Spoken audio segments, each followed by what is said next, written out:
How's it going? Deviant D here at Lightstand Entertainment. Hope you're doing well.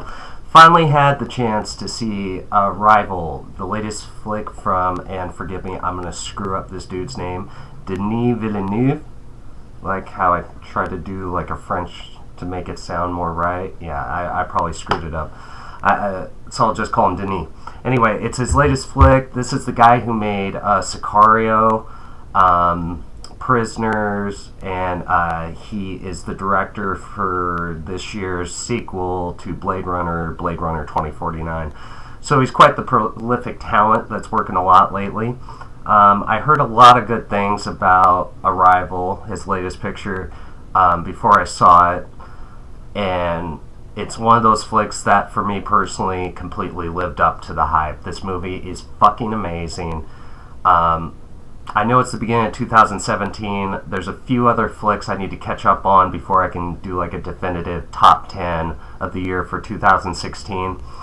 But I guarantee you this will be on the top 10, probably in the top 5. I liked it that much. From the trailer, I'll throw one of the trailers in the info like I always do. The trailer really kind of sold it as an alien invasion picture. And it really isn't that at all. Not at least in like the conventional like War of the Worlds, Day the Earth Stood Still type of science fiction invasion film. The movie's more about communication. That's what it's all about. Because in the story, basically these 12 ships, these pods, kind of land on Earth, kind of hover right above the ground. Like I said, there's 12 of them, and they're in different points of the world. One in China, one in the U.S., one in Africa, etc. The two main characters are played by Amy Adams and Jeremy Renner. Amy Adams' character is named Louise, and Jeremy Renner's is Ian. And they're basically brought in, they're really big science geeks, they're very smart. You see Amy Adams at her job before shit hits the fan. She's obviously very intelligent. And so basically they're brought in by this colonel. I forget the colonel's name, but he's played by Forest Whitaker, who's kind of in charge of the compound outside of one of these pods, the one in America. It's somewhere, I think, in Colorado. Anyway, Louise and Ian are essentially brought in to try to find a way to communicate with the aliens. And that's what the movie's about. And I know that kind of sounds like, well, really, that's it? 2 hours of that. There's a lot more to it. And I really don't want to get into spoilers on this one. Sometimes I do, but I'm not going to do it on this one because it's not that if you know like the twists and turns in the plot, it ruins the movie for you. It just would not. The experience of seeing it for the first time for yourself would kind of be a little bit jaded. So I don't want to do that to people. I'm going to just say it's fucking amazing. It's fantastic. It's just so good. Like I said, I still have a lot of movies I need to catch up on this year. But I'm going to make a bold statement, and fucking Amy Adams, just give her the Oscar. The movie rests upon her performance, and she knocks it out of the park. She is amazing. I've always liked Amy Adams. I've never thought of her as like my favorite actress around, but I've always respected her work.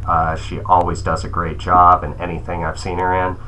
Like, say what you want about BVS, she's trying as Lois Lane. So, Amy Adams, like I said, she's amazing. Jeremy Renner, I'm a fan of the dude. He's fun as always. And Forest Whitaker, I mean, he's playing a military role, something he's done plenty of times before, so you know he's good at it. This film throws kind of like, I don't want to say twist, kind of a twist, it is. Curveball, so to speak, like 20 minutes before the end of this movie. It's one of those things that causes you to go, ah! That's what they're doing. As one of those.